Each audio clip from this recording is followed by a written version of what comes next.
Assalamualaikum warahmatullahi wabarakatuh. Bismillahirrahmanirrahim. Alhamdulillahi rabbil alamin. Wal aqibatu lil muttaqin wala udwana illa 'alal zalimin. Asyhadu an la ilaha illallah wahdahu la syarikalah wa asyhadu anna Muhammadan abduhu wa rasuluh wa nusalli wa nusallim ala sayyidina Muhammad wa ala alihi wa sahbihi ajma'in. Terima kasih saudara pengacara majlis yang saya hormati, Datuk Haji Azhar selaku pengurusi Qadir yang tidak putus-putus menganjurkan berbagai program keagamaan dan dakwah Islamiyah di negeri Perak ini, yang saya hormati barisan guru besar dan guru-guru dan barisan PIBG sekolah, yang saya hormati ketua kampung dan ahli-ahli jawatan kuasa kerja dan keselamatan kampung, pengurusi masjid dan jawatan kuasa, tuan-tuan imam, pemimpin-pemimpin masyarakat, seterusnya muslimin dan muslimat, mudah-mudahan dirahmati oleh Allah Subhanahu wa taala. Alhamdulillah cuaca kita elok malam ni. Cuma tak apa elok galak lah. Walaupun tak habis lagi, rasa-rasa galak lah. Ni kita biar depan lah. Tapi kita harap-harap menang lah. Kalau menang tu alhamdulillah lah. Tapi kalau kalah tu adat lah. Dah kita tinggal 10, ngadir bengong, bagi kad merah kita keluar habis lah. Baik, tuan-tuan yang dirahmati Allah, malam ni malam Jumaat, teringat lagu Hermantino, malam ini malam Jumaat, ruangkan masamu sesaat, kata dia. Duduk di masjid, duduk ceramah agama, ruangkan masa sekejap. Sebab ada orang fikir malam Jumaat ni, dia fikir satu je, malam permintaan. Habis bayar isyak terus balik. Mana mat? Balik rumah lah. Malam permintaan, kata dia. Itu je dia faham. Tapi dia lupa hari ni hari Jumaat, hari ni malam Jumaat, penghulu kepada segala hari. Saya tak nak cakap banyak lah. Saya nak mulakan tuan-tuan dengan 3 petua tentang fadilat kelebihan malam Jumaat ni. Yang pertama, andai kata hujanlah malam ni, tuan-tuan bawa besen, bawa timba, mai tak ada hujan, duduk tengah padang. Jangan duduk tak ada ayak daripada bumbung rumah, tengah-tengah laman, tak ada pokok, tak ada bumbung, tak ada. Agak dah 10 minit, 20 minit hujan, tuan-tuan tak ada. Air hujan malam Jumaat ni tuan-tuan bacalah Bismillahirrahmanirrahim 1000 kali. Bagi anak-anak minum, bagi anak kita, suami kita, isteri kita minum. Minta supaya terang hati. Ni berkat malam Jumaat. Dan kalau malam ni Jumaat malam ni hujan, pergi tengah padang, tengah laman mandi. Pergi pakai baju lah maklum. Jangan tak pakai pula. Tengok pukul 12 malam hujan, dia terpa turun tak pakai apa. Orang lain main tumpang. Boleh tumpang mak ngah sudah kelar kampung kita. Mandi malam Jumaat, badan jadi kuat, badan jadi elok tuan-tuan. Lepas mandi hujan tu, mandilah yang biasa pula. Jangan tidur belah tu, lepas tu masuk hospital demam. Kuat malam Jumaat. Yang ketiga, besok kalau hari Jumaat, kalau tuan-tuan senang, besok pagi bangkit subuh, lepas subuh ambil air pada daun, kita panggil air embun. Ambil air embun, sapu seluruh badan untuk kesegaran, untuk kekuatan, kesihatan kulit. Ni cantik. Ambil air embun tu sapu kat badan, sapu kat badan. Tapi cari daun yang tak gatal. Pergi sapu ayak daun hak gatal pula ke, seminggu tak hilang. Dan abang-abang sini kalau nak badan sihat, badan kuat, ni rumput. Besok hari Jumaat berjalan atas rumput ni, bukan berjalan kaki, jalan itik. Jalan itik, cabut rumput yang panjang sambil berjalan itik. Nak tengok lutut kuat tak kuat, buat besok. Kalau hak mana boleh cabut setengah badan ni, boleh menikah 4. Agak-agak 2 tapak volteh dah, pergi balik rumah, pergi rehat dah. Tuan-tuan ni nak bagi kuat. Benda ni saya dapat daripada pak menakan saya. Dia hidup umur lebih daripada 80 tahun. Ni hak dia duk amal selalu, yang dia duk buat selalu. Alhamdulillah, Allah bagi izin dekat dia, umur dia panjang, badan sihat, tak ada sakit apa. Dia sakit ni pun sebab saya jatuh motor. Jatuh motor, sikit pinggang, patah pinggang, kepala tergeliat, tak bangkit-bangkit. Tuan-tuan, yang tu jatuh motor. Tuan-tuan yang dirahmati Allah, ni kelebihan hari Jumaat yang kita malam ni dapat kita buat. Tuan-tuan yang dirahmati Allah, yang kedua, Allah berfirman di dalam Al-Quran, A'udzu billahi minasyaitonir rajim. Wasta'inu bis sabri was salah. Dan mintalah kamu pertolongan daripada Allah dengan 2 jalan, yakni jalan sabar dan jalan sembahyang. Allah Ta'ala kata kepada kita, nak buat apa pun, nak minta apa pun, minta dengan 2 jalan. Jalan apa? Jalan sabar dengan jalan sembahyang. Sebab itu Allah Ta'ala bagi kepada kita ni ujian macam-macam. Saya hak atas pentah ni ujian cara saya. Tuan-tuan hak bawah pentah ni ujian cara tuan-tuan. Setiap daripada kita mesti ada ujian. Mesti, saya guna perkataan mesti, sebab Allah sebut dalam Quran, Allazi khalaqal mauta wal haya liyabluwakum ayyukum ahsanu amala. Sebab Allah sebut dalam Quran, Allah kata, am hasibtum an tadkhulul jannah walamma ya'tikum mathalul ladzina khalau min qablikum massathumul ba'sa wad dharra. Aku jadikan kamu ni hidup, mati dan hidup, mati dan hidup, supaya Allah tahu siapa di kalangan kamu yang paling baik amalan dia. Sebab itu kita akan ada ujian, sebab Allah nak tengok siapa yang paling baik amalan dia. Macam kita lah mengaji kat sekolah, belajar kat sekolah, mesti ada periksa, mesti ada ujian. Nak tengok siapa pandai, nak tengok siapa yang faham, nak tengok siapa hak mengaji boleh. Sebab tu kita buat ujian PMR, UPSR, SPM. Mana boleh budak mengaji tak ada periksa? Main sekolah tak ada periksa apa? Kat hampa ada periksa tak? Tak ada apa, kami sini mengaji je. Tu kalau mereka buat periksa, kami berhenti, kami tak mau periksa. Tak boleh tuan-tuan.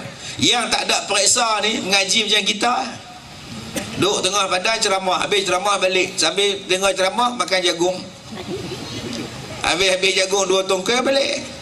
Cuba ceramah macam ni buat ujian, tobatlah home tak main tuan. Nampak Allah pun dia buat ujian. Jangan kamu sangka kamu ni ahli syurga. Am hasibtum an tadkhulul jannah. Apa kamu sangka kamu ni dah jadi ahli syurga? Sebab hari ni senang sangat nak jadi ahli syurga. Pakai jubah, pakai sorban, ahli syurga lah kita ni. Masuk pula belah mana pula ahli syurga dah kita ni. Udah tuan-tuan.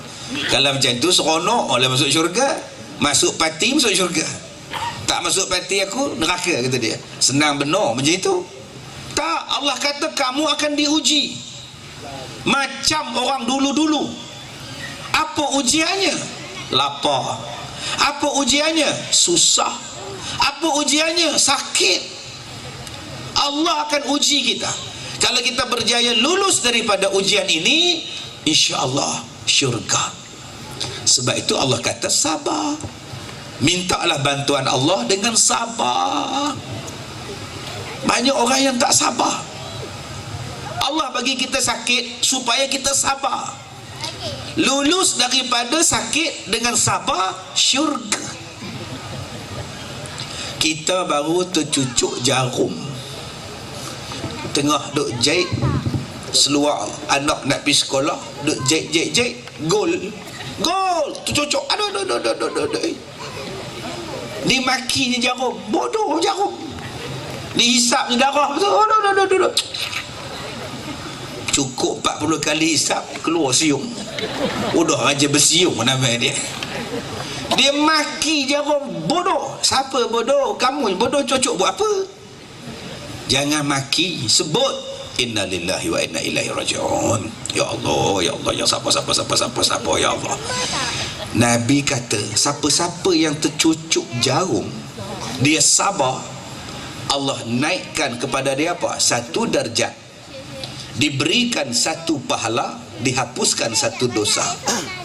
Bayangkan, itu baru tercucuk jarum. Bayangkan kalau terhirih tangan. Hei, duk belah buah nyo tengok bola, eloklah. Sabar. Sebab itu Allah suruh sabar. Sebab balasan daripada sabar ialah syurga. Akak-akak di sini kena sabar tutup aurat sampai mati, kena sabar.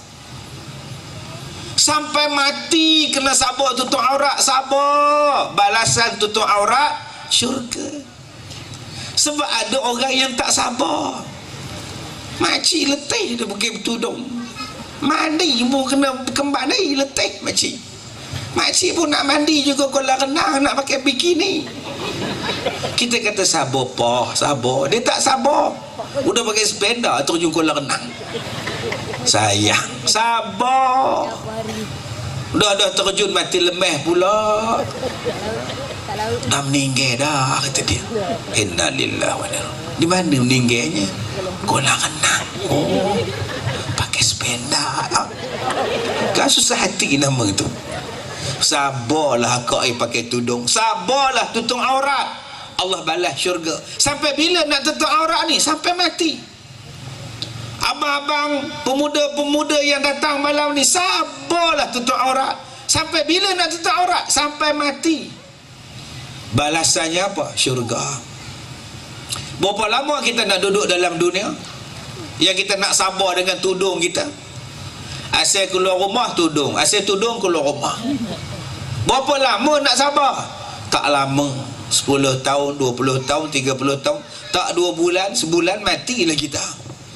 Berkat daripada sabarnya junjung perintah Allah, Allah balas kepada kita syurga. Apa nak lagi? Duduk dalam kubur tak pakai tudung dah. Duduk di hari kiamat tak payah duduk pakai tudung dah. Duduk dalam syurga tak payah ada, tuan-tuan. Dalam dunia je kena sabar. Sabarlah dengan solat. Masuk waktu sembahyang, masuk waktu sembahyang, masuk waktu sembahyang, sabar. Balasan daripada solat apa? Syurga. Ni maksudnya tuan-tuan ayat ni. Allah suruh kita ni minta kepada Allah dengan jalan solat, dengan jalan sabar. Anak sakit, suami sakit, mak sakit, isteri sakit, solat dan sabar. Tapi sayang, orang cuma solat bila orang lain sakit. Kita buat sembahyang hajat bila anak sakit. Bila anak sakit kita buat sembahyang hajat. Minta oleh Tok Imam, anak saya buat operasi sakit. Tok Imam pun buat, dia pun buat. 3 malam buat.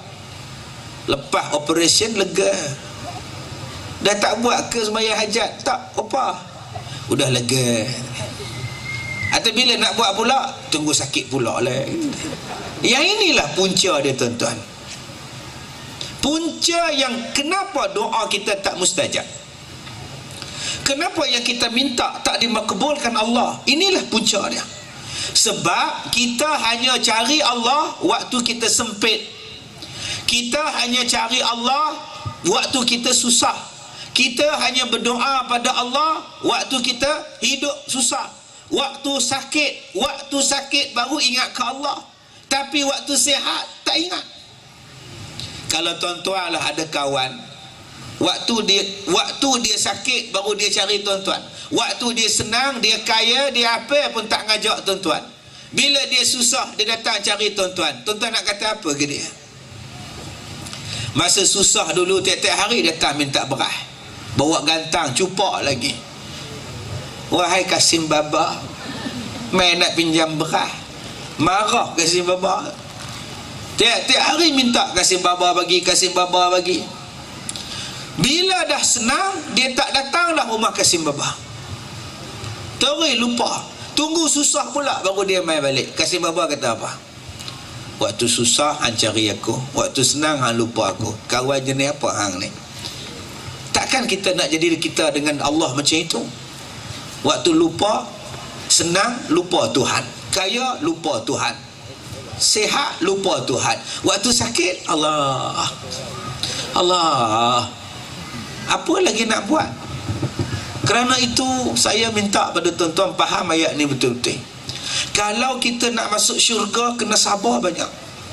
Semayang ni berat, wa innaha lakabirah, berat sungguh semayang. Tapi kalau kita khusyuk, kita tak berat.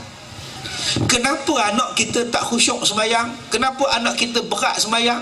Sebab tak khusyuk. Kenapa kita ni pun berat, nak semayang ni berat? Sebab tak khusyuk. Apa makna tak khusyuk? Sebab tak takut kepada Allah Subhanahu Wa Ta'ala. Tuan-tuan, kita kena sabar sungguh. Allah suruh puasa, jangan bantah. Akibat daripada puasa, syurga. Allah kata sedekah aja, sabar. Lepas itu masuk syurga kita. Isteri-isteri taat kepada suami, sabar, balasan pada isteri yang taat, syurga. Suami-suami, isteri kuat beletek, isteri jahat mulut, nak bagi makan isteri teruk, sabar, balasannya syurga. Sebab ada suami yang tak sabar, anak dia ramai, isteri dia ramai, dia tak sabar. Dia sepak anak dia, dia terajang anak dia, dia pijak anak dia, dia lambung anak dia. Udah kena tangkap semalam. Yang keluar dalam YouTube, bapak pukul anak, bapak tiri pukul anak 3 tahun. Saya kalau dapat bapak tu, tak tahulah tuan-tuan, rasanya udah bawah meja rasa letak dia tu. Budak kecil di lambung, disepak, diterajang apa kejadah hanya tuan-tuan. Bapak tiri ke bapak ke tak bapak pun bukan layak dia pukul budak macam itu. Bukan lawan dia. Nak lawan tu dengan Hulk Hogan, pergi lawan dengan Mike Tyson dengan apa agak. Sabar. Allah bagi kepada kita ujian dalam dunia, sabar. Orang Palestin, sabar. Buat macam mana? Cuma saya sedih dengan orang Palestin. Kita duk doa siang malam, macam tak sampai je. Cuba tuan-tuan tengok, daripada tahun 69, tahun 48 Israel masuk dalam Palestin, halau orang Palestin. Sampai sekarang 2012 tak habis-habis. Kejap bom, kejap tembak, kejap runtuh rumah, kejap halau. Yang sembahyang hajat ni tuan-tuan, bukan setakat imam besar masjid kampung kota, imam besar Masjidil Haram, imam besar segala masjid, tok-tok syekh, tok-tok guru berdoa, ya Allah, ya Allah, ya Allah, selamatkanlah orang Palestin, musnahkanlah Yahudi. Yahudi makin kuat, umat Palestin makin kecil negeri dia. Kenapa? Tuhan tak dengar ke? Tuhan tak mustajab ke?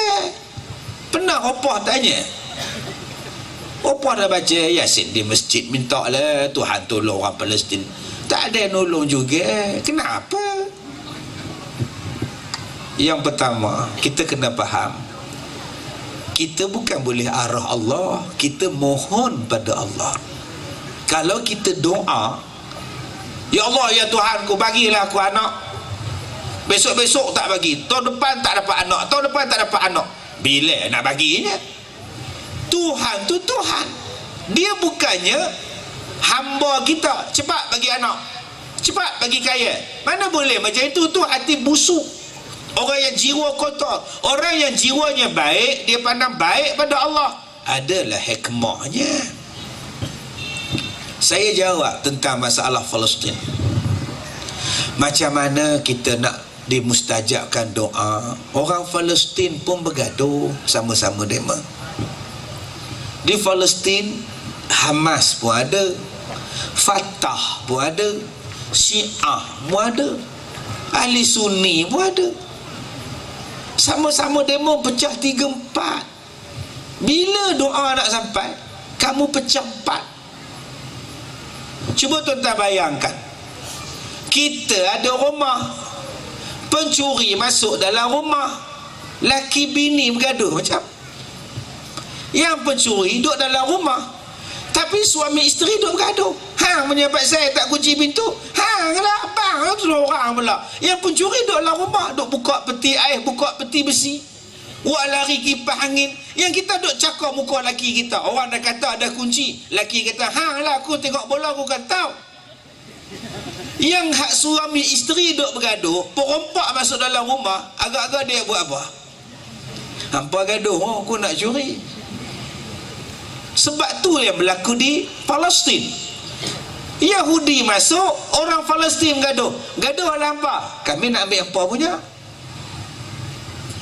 Ni, kalau kita orang Melayu macam tu, sama-sama Melayu duk bercakap, sama-sama Melayu duk bergaduh, ada bangsa lain duk ambil hak Melayu punya. Gaduh. Kita orang mau ambil, kita orang mau ambil.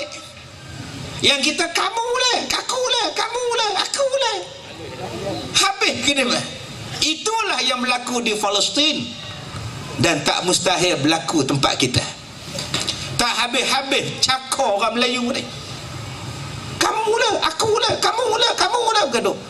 Udah maki setan, bewak maki, semuanya ada belakang.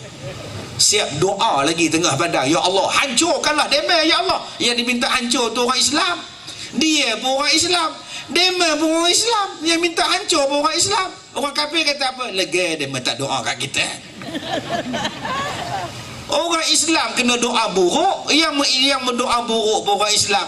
Kan terbalik tu tuan-tuan. Kenapa hati kita kotor? Sama-sama kita gaduh, akhirnya Yahudi masuk. Yahudi halau orang Palestin. Dia halau, dia buat rumah. Dia halau, dia buat rumah. Dia halau, dia buat rumah. Kampung kita, tanah kita, rumah dia robohkan. Dia hantar bom, dia hantar backhoe. Kedudukan sekarang 3 Thai, 1 Malaysia. 3 Thailand, 1 Malaysia. Ini untuk informasi terkini. Udah habis dah pun. 3-1 jadilah tuan-tuan. Ya, aggregate 3-1. Selamat tinggal Suzuki. Habis dah. Tuan-tuan, kenapa yang Yahudi pula boleh menang? Dema tak kuat. Dema sikit 2 juta je. Tapi kenapa dema kuat? Sebab dema bersatu. Di Yahudi ada nama parti Likud. Di Yahudi ada nama parti Buruh. Satu parti Likud, satu parti Buruh. Bila pilihan raya, dia melawan untuk ganti presiden, untuk ganti Perdana Menteri. Tetapi dasar mereka tak berubah. Walaupun parti berbeza, dasar satu. Naiklah Shimon Peres, dasarnya sama. Lepas Shimon Peres, Yitzhak Rabin pun perangai dia sama. Lepas Yitzhak Rabin naik Benjamin Netanyahu, serupa juga, tak ada berbeza pun tuan-tuan. Lepas Benjamin naik Ariel Sharon pun sama je. Lepas Ariel Sharon koma, tak sedar-sedar sampai sekarang, naik Benjamin Netanyahu pun sama juga. Dasar tak berubah, tetap bersatu. Berbeza parti tapi satu. Orang Melayu berbeza parti, semua tak berbeza. Semua berbeza. Dasar berbeza, apa beza. Orang Yahudi tetap memperjuangkan Yahudinya. Orang Yahudi tetap memperjuangkan negara dia. Orang Yahudi tetap memperjuangkan agamanya. Walau berbeza parti, mereka tetap bersatu. Akhirnya walaupun mereka jahat, walaupun mereka tak betul, tetap mereka menang sebab mereka bersatu. Kalau kita tak beringat tuan-tuan, kalau kita ada hati busuk sesama orang Islam, kalau kita ada jiwa yang busuk sesama orang Islam, kita juga akan jadi Palestin tuan-tuan. Habis dihalau ya. Kalau tuan-tuan baca kisah orang Palestin, ni sini ada ambulan je lah, van, bukannya ambulan pun. Di sana nak pergi ke hospital 12 rock block. Kalau makcik nak beranak 12 rock block tuan-tuan, tu beranak dalam van, tak sampai hospital tuan-tuan. Memang mereka nak bagi mati orang. Kalau mereka nak robohkan rumah, mereka tak bagi notis. Naik backhoe, naik bulldozer, dia tolak rumah tu. Masa anak-anak isteri laki duk ada dalam rumah, mati-matilah. Punya jahatnya Yahudi tuan-tuan. Budak-budak pergi sekolah macam ni, dia bom pumpam. Memang niat nak bagi mati umat Islam. Kalau kita tak sedar dan kita masih lagi duk pandang buruk sesama kita umat Islam, kita takut kita juga jadi Palestin. Di tanah tumpah air kita ni, tanah tumpah darah kita ni. Sebab tu hati kena bersih. Hati kena bersih. Bersih dengan siapa dulu? Bersih dengan pencipta kita.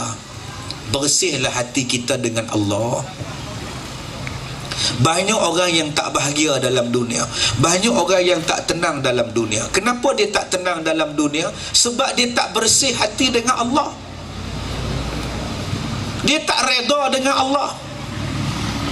Banyak orang yang bermasalah sebab dia tak reda dengan Allah. Dia tengok muka dia hitam, orang lain putih.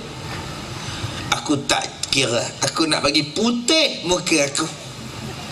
Sedangkan Allah berfirman, laqad khalaqnal insana fi ahsani taqwim. Manusia ni sebaik-baik bentuk kejadian. Adalah sebab kenapa Allah bagi kita gelap. Dia pakai krim pencerah, pakai krim pencerah, pakai krim pencerah. Akhirnya muka je cerah, tangan gelap. Kita tengok muka dia cerah, tengok tangan gelap. Macam mana? Rupanya dia terlupa nak pakai krim dekat tangan. Sekarang tuan-tuan, dia kena kanser kulit. Kulit kita ni dia ada hormon dia. Kulit kita ni dia ada vitamin dia. Allah cipta ni dengan sangat baik. Kita buang lapisan dia, kita buang lapisan dia, akhirnya putih. Bila putih, hormon dia mati, liang rumah dia terbuka. Bila liang rumah dia terbuka, kuman masuk. Bila kuman masuk, muka dia rosak sekarang. Jangan duk buat tentu hala tuan-tuan. Ada orang yang tak reda badan dia sihat. Dia makan pil pelangsing, makan pil pelangsing. Sekarang buah pinggang dia hancur, tak dapat diselamatkan. Reda dulu. Nombor satu, reda. Ustaz, saya tak ada suami. Carilah. Pergi minta mana-mana orang rekomen. Jumpa Cik Arifin, Bero Ugama, minta dia rekomen. Dia Bero Ugama, takkan tak ada kawan bujang-bujang. Apa salahnya? Dah cari tak dapat, reda lah. Asal kahwin cerai, asal cerai kahwin, asal putih tunang, asal tunang putih. Reda. Bila tuan-tuan reda, insya-Allah pujuk hati kita. Mudah-mudahan Allah gantikannya lebih baik daripada yang dah bercerai.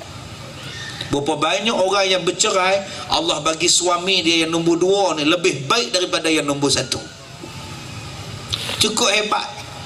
Syukurlah kau cerai dengan suami nombor 1 ustaz. Gantinya abang baru dia. Ya Allah, masak tak kira-kira ustaz. Makcik dah lama tak masak, dia masak semua. Atau khojanya apa? Syahwat. Masak saja, alhamdulillah lah kita ni. Sebab tu kita kena reda. Apa yang berlaku pada kita ni ada hikmah. Saya ni tuan-tuan, tengok rambut saya ni, ya Allah, tengok pakai songkok tu, mana benar apa dia. Ada pakai songkok, cuba cabut songkok, udah macam cikelat hat. Udah tak ada rambut dah. Buka cekelat head macam kepala aku je. Bersyukurlah jadi botak. Jimat duit, tak payah mesin gunting rambut, tak payah pakai minyak rambut, tak payah buang masa sikat rambut. Jimat masa. Abang-abang di sini yang mana botak, bersyukurlah. Alhamdulillah. Atau ustaz, saya tak ada botak, bersyukurlah rambut tak botak, boleh buat remos, tarik ke depan, naik balik ke atas ni. Udah macam Syahrukh Khan dia. Kan Sega Opera dia. Macam K. Raja Gopal, jurulatih bola tu. Boleh tarik remos, siap menyanyi dekat isteri lagu Hindustan lagi. Tumpah seair, you muskurai, tumne na jane kya, sapne kita boleh menari lah rambutnya. Bersyukurlah. Apa yang Allah bagi pada kita, bersyukur. Pandang baik pada Allah. Ustaz, anak saya cacat, syukur. Alhamdulillah. Dengan sebab makcik dapat anak cacat, makcik dapat pahala yang besar. Basuh berak dia, suap dia makan, pakaikan pampers untuk dia sampai dia mati kena pakai pampers. Berapa banyak pahala yang makcik dapat. Syukur. Kita tak nak fikir dunia, kita nak fikir akhirat. Memanglah susah dalam dunia, sabar, Allah bagi akhirat, syurga. Yang ni yang kita nak, tuan-tuan. Di dunia ni ada apa? Tak ada apa pun, tuan-tuan. Duit tinggal, orang lain dapat. Harta tinggal, orang lain dapat. Apa kita bawa dalam kubur? Bukankah yang kita bawa amalan? Jadi apa yang Tuhan bagi kepada kita ni, tuan-tuan, redha. Allah bagi pada kita ni anak yatim, sabar, redha, pandang baik pada Allah. Sekurang-kurangnya kita tak lawan mak bapak kita. Kita tak ada dosa dengan mak bapak kita, sebab mak bapak kita mati waktu kita masih kecil. Sabar. Berapa banyak anak-anak sekarang yang derhaka pada mak. Nabi kata dosa ni ada 4. Dosa besar ni ada 4. Al-kabair, asyirku billah, wal uququl walidain, wa qatlan nafsi, wa qawlaz zur. Dosa besar kata Rasulullah ada 4. Yang pertama, syirik pada Allah. Pandang baik, tuan-tuan, kalau tak pandang baik pada Allah, tuan-tuan, syirik. Tengok muka tak lawa, tengok muka ni orang tak berkenan, ambil jarum, susuk, ambil jarum, susuk, akhirnya jadi syirik. Tadi pagi saya cakap dekat Hotel Shuen, saya pergi jumpa dengan satu orang yang dah 2 minggu sakit kuruh kering, tuan-tuan ni. Perempuan, mata ni putih, mata hitam tak ada, lidah duk terjulur macam ni, panjang dia, sambil duk jilat muka sendiri. Cakap tak ada boleh cakap dah, duk bunyi anjing menyalak, serigala menyalak. Masuk hospital, doktor suruh balik, air masuk kok tangan, keluar balik. Nurse pun takut. Tak takut macam mana, tuan-tuan? Pukul 1 pagi dia boleh duduk atas katil, dia tengok nurse, mata hitam tak ada macam. Kalau akak-akak jadi nurse macam mana? Apa tengok-tengok orang? Lari nurse, tuan-tuan. Bila nurse lari, dia tengok pula orang sakit sebelah dia. Orang lari sakit nak lari ke mana? Tak, dia ambil kain dia selimut, buat je dia buka, kita tak pengsan tu sakit. Orang sakit minta balik, orang doktor suruh balik, nurse suruh balik, balik ke rumah. Makan kuat, tuan-tuan. Orang kampung semua tutup. Orang kampung tutup pintu, takut. Pukul 6.30 tak adalah, bunyi menyalak. Dengar. Yang main kerem balik, yang main dam balik, yang lepak balik. Tuan-tuan, kalau anak merayap malam-malam, tuan-tuan, mintalah ada seorang macam itu sini. InsyaAllah aman kampung kota ni. Bila pergi tengok, tuan-tuan, memang silap-silap tak tidur. Saya tengok ni nek cering bulu rumah ni. Astagfirullahalazim. Apa jenis ni? Astagfirullahalazim. Astagfirullahalazim. Mengucap saja tuan-tuan, istighfar saja, la ilaha illallah, astagfirullahalazim. Aku nak balik, aku takut. Oh, start pun takut tuan-tuan. Kena start, ni start motor lama dah lah. Saya ziarah hari Rabu, hari Isnin dah tak ada dah. Lidah macam tu, mata macam tu.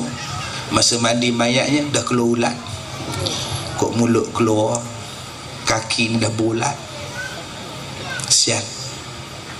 Inilah kadang-kadang ada tanda saka, orang saka.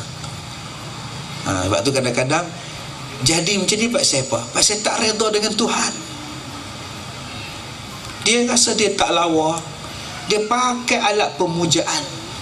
Hai mambang tanah, mambang api, hai seri muka, berserilah engkau pada aku nak pergi dengan ceramah ni. Orang pun nampak muka berseri, padahal setan duduk di muka dia. Ni yang jadi syirik pada Allah, sebab tak redha. Kadang-kadang dia tak dapat. Tu yang saya sebut tadi dalam rancangan radio petang tadi. Saya minta makcik-makcik, kalau mimpi menyusu budak, tolonglah jangan susukan dalam mimpi.